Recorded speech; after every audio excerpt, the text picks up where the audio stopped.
नमस्कार, आप देख रहे हैं आवाज न्यूज। मैं हूं वीना सिंह और नजर डालते हैं आज की प्रमुख खबरों पर। अंबिकापुर नगर निगम मेयर डॉक्टर अजय तिर्की सोमवार को कांग्रेस के वरिष्ठ नेताओं के साथ रिंग रोड में धरने पर बैठ गए। मेयर डॉक्टर अजय तिर्की की मांग थी कि रिंग रोड में बने ड्रेनेज सिस्टम को तत्काल सुधारा जाए। दरअसल बारिश के मौसम में रिंग रोड में बने घटिया ड्रेनेज सिस्टम की वजह से लोगों को जल भराव का सामना करना पड़ रहा था। मेयर डॉक्टर अजय तिर्की ने कई बार आवाज उठाने के बाद भी जब प्रशासन ने मामले की अनदेखी की तो मेयर खुद ही धरने पर बैठ गए।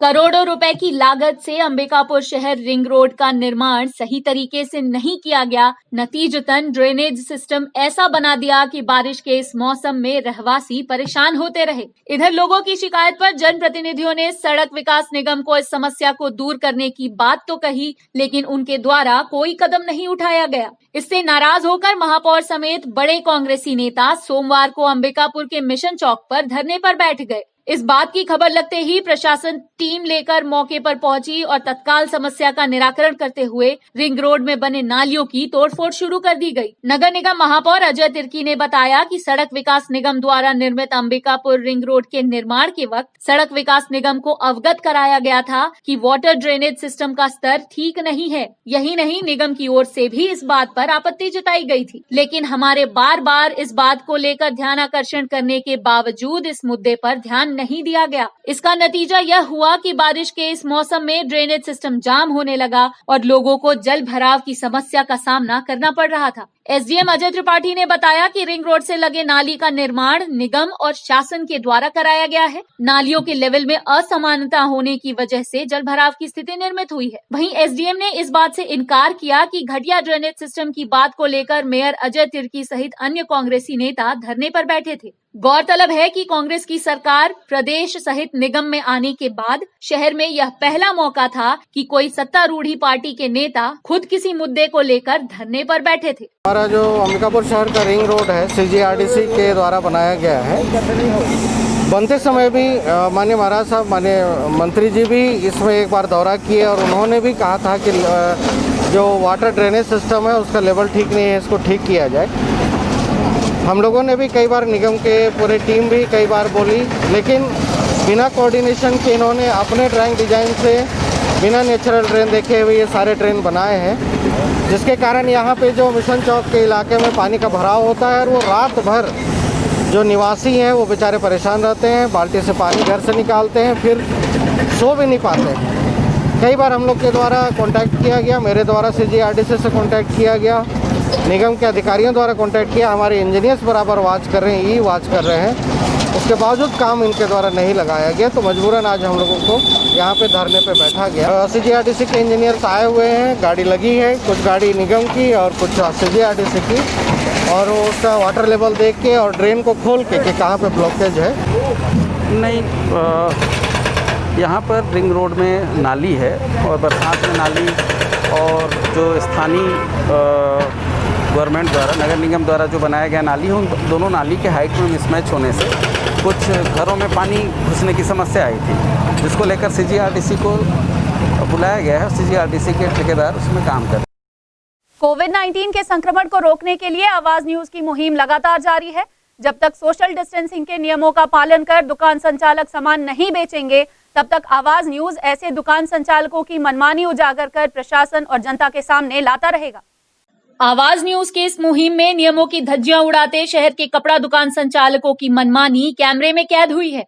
शहर के स्कूल रोड स्थित कृष्णा ड्रेसेस और सदर रोड स्थित लक्ष्मी गारमेंट्स के संचालक किस तरह कोविड-19 के नियमों की धज्जियां उड़ा रहे हैं। दुकान संचालकों के द्वारा ना ही सोशल डिस्टेंसिंग का पालन कराया जा रहा है, ना ही मास्क का उपयोग किया जा रहा है। प्रशासन ने जिन कड़े नियमों के साथ शहर में लगे लॉकडाउन को हटाया था, दुकान संचालक प्रशासन के उन नियमों को चैलेंज करते नजर आ रहे हैं। आपको बता दें कि सदर रोड स्थित लक्ष्मी गारमेंट्स कपड़े की दुकान में नियमों का पालन करते नहीं पाए जाने पर प्रशासन के द्वारा कार्यवाही भी की गई थी। इसके बाद भी व्यापारी मनमानी से बाज नहीं आ रहे हैं। गौरतलब है कि रविवार के दिन कला केंद्र मैदान में बढ़ती भीड़ को देखते हुए स्वास्थ्य विभाग ने सब्जी विक्रेताओं का रैंडम टेस्ट किया था, जिस दौरान 3 सब्जी विक्रेता कोरोना संक्रमित पाए गए थे। बावजूद इसके ऐसे लापरवाह व्यापारी इन घटनाओं से सीख नहीं ले रहे हैं और अपनी दुकानों से सोशल डिस्टेंसिंग के नियमों को दरकिनार करते हुए भीड़ इकट्ठा कर कपड़ा बेच रहे हैं। अगर समय रहते ऐसे व्यापारियों के खिलाफ कार्यवाही नहीं की गई तो आने वाले दिनों में कोविड-19 के सामुदायिक विस्तार का खतरा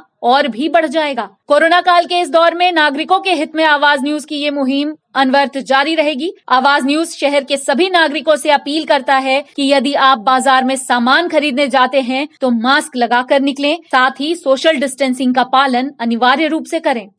हमारी कोशिश है पूरी कि हम जो है सोशल डिस्टेंसिंग से काम करें। किस टाइप की कोशिश है आपका? स्टाफ जो है अंदर घूम रहा है ना, नहीं, एंट्री के लिए किसी को रखे हुए नहीं, हैं? स्टाफ हमारा बाहर खड़ा है, स्टाफ हमारा बिल्कुल बाहर खड़ा हुआ हमारा स्टाफ। देखिए हमारा जो है यहाँ पर साबुन रखी हुई है, पानी की बाल्टी रखी हुई है, पानी से भरी हुई। हमारा पूरा ध्यान है, हमारा सोशल डिस्टेंसिंग की तरफ हमारा पूरा ध्यान है। शहर में सोमवार की सुबह बैंक खुलते ही खाता धारकों की लंबी कतार बैंक के बाहर लगनी शुरू हो गई। इस दौरान खाताधारियों के लिए बैंक प्रबंधन के द्वारा उचित व्यवस्था नहीं करने की वजह से सोशल डिस्टेंसिंग के नियमों का पालन नहीं हो सका। बैंकों की इस लापरवाही की वजह से कोरोना संक्रमण फैलने का खतरा बना हुआ है। शहर के एक निजी बैंक में कोरोना के दस्तक के बाद सभी बैंक अलर्ट हो गए हैं। बैंक के अंदर भीड़ न हो, इसे देखते हुए खाता धारकों को बैंक के बाहर कई बैंक प्रबंधन लाइन लगवाकर खड़ा करवा रहे हैं। बैंक के कर्मचारी सामाजिक दूरी का पालन कर कोरोना संक्रमण से बच तो रहे हैं, लेकिन इन सब के बीच खाताधारियों को भारी दिक्कतों का सामना करना पड़ रहा है। बैंक के बाहर भीड़ जमकर उमड़ रही है। ऐसा ही कुछ नजारा सोमवार के दिन कलेक्ट्रेट शाखा के स्टेट बैंक और देवीगंज रोड स्थित इलाहाबाद इंडियन बैंक में देखने को मिला। बैंक खुलते ही कई खाताधारी बैंक के बाहर लाइन लगाकर घंटों खड़े नजर आए। दरअसल बैंक प्रबंधन ने एक समय में मात्र 3 लोगों को बैंक के अंदर प्रवेश करने की अनुमति दी है, जिस वजह से बैंक के बाहर भीड़ जमा हो रही है। मजबूरन खाताधारक सामाजिक दूरी का पालन नहीं कर रहे हैं। ऐसे में कोरोना के संक्रमण फैलने का खतरा भी बना हुआ है। वहीं कई लोगों का कहना है कि बैंक प्रबंधन द्वारा उचित व्यवस्था नहीं की जाने की वजह से ऐसी स्थिति निर्मित हो रही है और खाताधारकों को कोविड-19 संक्रमण के खतरे के बीच दिक्कतों का सामना करना पड़ रहा है। खबरों का सिलसिला जारी रहेगा। लौटते हैं एक छोटे से ब्रेक के बाद।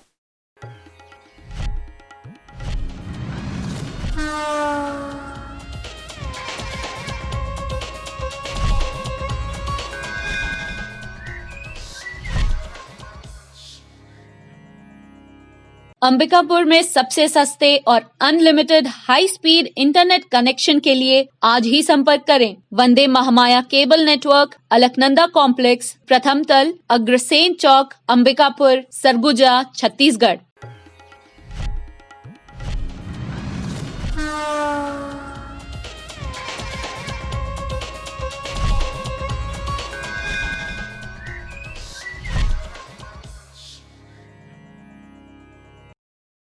ब्रेक के बाद आपका स्वागत है। बढ़ते हैं अगले खबर की ओर। शहर के कला केंद्र मैदान में संचालित हो रहे अस्थायी सब्जी मार्केट में कोरोना संक्रमित 3 मरीज मिलने के बाद सब्जी मार्केट को पीजी कॉलेज ग्राउंड में शिफ्ट कर दिया गया है। वहीं कला केंद्र मैदान को सैनिटाइज भी किया जा रहा है। रविवार की दोपहर स्वास्थ्य विभाग की टीम कला केंद्र मैदान में सब्जी विक्रेताओं की कोरोना जांच करने पहुंची थी। कोरोना के सामुदायिक खतरे को देखते हुए स्वास्थ्य विभाग की टीम ने सब्जी विक्रेताओं का एंटीजन के जरिए रैंडम टेस्ट किया था। इस दौरान 3 सब्जी विक्रेता कोविड-19 से संक्रमित पाए गए। इसके बाद संक्रमित मरीजों को इलाज के लिए अस्पताल में भर्ती करा दिया गया। वहीं कला केंद्र मैदान में संचालित हो रहे सब्जी बाजार को प्रशासन ने बंद कर पीजी कॉलेज ग्राउंड में स्थानांतरित कर दिया है। फिलहाल सब्जी मार्केट को पीजी कॉलेज ग्राउंड में वैकल्पिक तौर पर स्थानांतरित किया गया है। वहीं कला केंद्र मैदान को सैनिटाइज भी किया जा रहा है। 2 दिनों के बाद पुनः सब्जी मार्केट को कला केंद्र मैदान में शिफ्ट किया जाएगा। इधर पीजी कॉलेज में सब्जी बाजार स्थानांतरित होने के बाद पहले दिन सब्जी विक्रेताओं को थोड़ी दिक्कतों का सामना करना पड़ा। दरअसल पीजी कॉलेज में शेड की व्यवस्था नहीं होने की वजह से रिमझिम बारिश के बीच खुले आसमान के नीचे सब्जी विक्रेता सब्जी बेचते नजर आए। जैसे ही हमारा सेंट्रल लैब जो शुरू हुआ है, वायरोलॉजी लैब, वैसे ही हम लोगों ने यहाँ पे विभाग के द्वारा मास सैंपलिंग शुरू किया गया है, स्वास्थ्य विभाग के द्वारा माननीय मंत्री जी के मार्गदर्शन में। और उसी मास सैंपलिंग में 3 कोरोना पॉजिटिव निकले बाज़ार में, इसलिए उसे 48 घंटे के लिए बंद कर दिया गया है और सैनिटाइज किया जाएगा। और 2 दिन बाद में उसे कॉलेज ग्राउंड में जो अभी वैकल्पिक व्यवस्था की गई है उसके बाद में उसे इधर वापस लाया। शहर के एक निजी अस्पताल में इलाज के दौरान एक व्यक्ति की मौत हो गई। वहीं बकाया रकम के भुगतान नहीं कर पाने की वजह से अस्पताल प्रबंधन ने शव परिजनों को सौंपने से इनकार कर दिया। इधर परिजनों के द्वारा किसी तरह से पैसे की व्यवस्था कर अस्पताल प्रबंधन को देने के बाद अस्पताल प्रबंधन ने शव परिजनों को सौंपा। जशपुर निवासी एक महिला पति की हालत बिगड़ने के बाद 8 अगस्त को इलाज के लिए अंबिकापुर लेकर आई थी। यहां महिला ने पति को गंभीर हालत में शहर के एक निजी अस्पताल में भर्ती करा दिया। महिला स्मार्ट कार्ड के सहारे पति का इलाज कराने पहुंची थी। जब तक पति का इलाज चला तब तक महिला 35,000 रुपए जमा करा चुकी थी, लेकिन 2 दिनों तक इलाज चलने के बाद पति की मौत हो गई। पति की मौत के बाद अस्पताल प्रबंधन ने लगभग 48,000 रुपए का बिल थमा दिया। पति की मौत के गम में डूबी और आर्थिक तंगी से परेशान महिला ने जब बकाया राशि का भुगतान स्मार्ट कार्ड से करना चाहा तो अस्पताल प्रबंधन ने स्मार्ट कार्ड के जरिए महिला को राहत देने से मना कर दिया। इधर महिला अस्पताल प्रबंधन के सामने गिड़गिड़ाती रही, बावजूद इसके अस्पताल प्रबंधन का दिल नहीं पसीजा। अस्पताल प्रबंधन ने नगद भुगतान करने की बात कहते हुए पत्नी को पति का शव देने से मना कर दिया। वहीं मजबूर पत्नी ने शव को छुड़ाने के लिए गांव वालों की मदद से 40,000 रुपए की व्यवस्था की और अस्पताल प्रबंधन को दिया। तब जाकर अस्पताल प्रबंधन ने शव परिजनों को सौंपा। इधर अस्पताल प्रबंधन का कहना है कि परिजनों ने खुद कहा था कि पैसे की व्यवस्था होते ही बकाया बिल का भुगतान कर शव को अस्पताल से ले जाएंगे। वहीं स्मार्ट कार्ड के सवाल पर प्रबंधन ने कहा कि परिजन समय पर स्मार्ट कार्ड जमा कर देते तो उनका नगद भुगतान माफ कर दिया जाता। पति को सुझाया था, मैं गरीब परिवार की हूँ मैं, और इतना खर्च करके मैं पूरा मेरा पति को बचा नहीं पाई। सूजन था पैर में। बीमारी तो हम लोग को जानकारी नहीं है, सूजन था, सिर्फ हम लोग को इतना जानकारी है उनके शरीर में सूजन था मनीष को, है ना। तो उसको एडमिट करने के लिए तो पहले कब बुलवाया कि डेली से 20 से 25,000 चेक करने से पहले बोले कि 20 से 25,000 रुपये लगेगा। तो हम लोग हाँ सर बोले हैं, और ऐसा नहीं है कि अभी तक बकाया भी नहीं किए हैं, वो बात नहीं है, और जो पैसा लगेगा देंगे। लेकिन उनका डेट करने वो बोलते हैं कि नहीं 8 तारीख को एडमिट हुआ है, 9 तारीख को डेट कर गया, उसके बावजूद भी बोलता है कि इतना रुपये लग गया, 1 लाख से ऊपर भाग चुका है। अब मोटा मोटा कुछ बकाया भी है सर, उसको भी हम लोग अभी भी देंगे पैसा, वो नहीं देंगे सो नहीं बोल रहे, लेकिन हमको जो खर्चा हुआ उनका हमको जानकारी चाहिए। नहीं वो 100 हमको अभी तक नहीं मिला है सर। स्मार्ट कार्ड को जमा करने के लिए बोले सर, तो बोले ना वो सब छोटा मोटा काम में होता है, बड़ा काम है। तो हम लोग ऐसा कौन सा बीमारी सर बताइए ना। उस टाइम में वो बीमारी का नाम तक नहीं बताए सर, नहीं लिया। ये पेशेंट एडमिट थे, और पेशेंट एडमिट थे, इनकी स्थिति क्रिटिकल थी, गंभीर थी। पेशेंट को भी मालूम है, सभी को मालूम है, ट्रीटमेंट चल रहा था। उसमें उनके मतलब ट्रीटमेंट का इलाज के दौरान मतलब क्या बोल सकते हैं उसको, मृत्यु हो गई। उसके बाद इन बिल बनने के पास उनके परिजन को दिया गया। देने के बाद वो बोले हाँ पैसा ला रहे हैं, व्यवस्था कर रहे हैं। ठीक है भाई, चलो सिस्टम से अपना नीचे अपना डेट ले जाएंगे। कल रात को ही बोल रहे थे कि ले जाएंगे ये लोग। अभी आ रहा है पैसा, करते करते आज ये स्थिति आ गई कि जब पैसे के लिए किसी को बिल दोगे तो आदमी ही नहीं मिलता कि किसको बिल दें। नहीं पैसे के बिना नहीं, पैसा ऐसा तो होता ही नहीं। मुझे नहीं आके मिले, मेरी बात सुनिए, आके मिले, मैनेजमेंट से मिले, उसमें अपन क्या कर सकते हैं, अपन उसमें सहयोग कर सकते हैं। अब उसको देखना पड़ेगा क्यों नहीं लिए, क्या कंडीशन है, कैसा है, कारण क्या है कि इसमें जो उस क्राइटेरिया में होगा तो लेते, ऐसा नहीं है। धान खरीदी के लिए मंत्रिमंडलीय उप समिति की बैठक खाद्य मंत्री अमरजीत भगत की अध्यक्षता में मंत्रालय में आयोजित हुई। इस बैठक में धान व मक्का खरीदी के संबंध में नीतियां निर्धारित की गईं।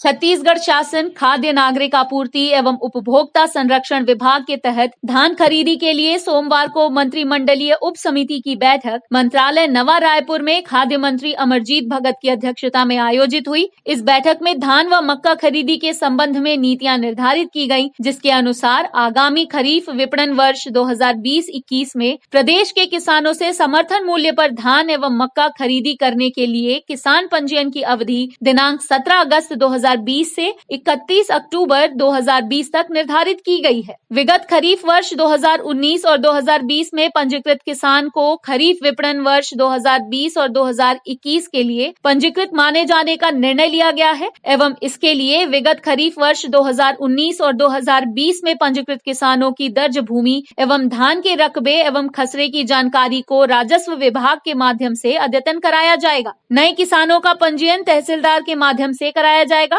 राजीव गांधी किसान न्याय योजना का लाभ खरीफ वर्ष 2020 और 2021 में किसान पंजीयन के दौरान पंजीकृत कराए गए धान के रकबे के आधार पर देय होगी। पंजीकृत किसान द्वारा समर्थन मूल्य पर धान नहीं बेचने पर भी पंजीकृत रकबे पर राजीव गांधी किसान न्याय योजना का लाभ मिलेगा।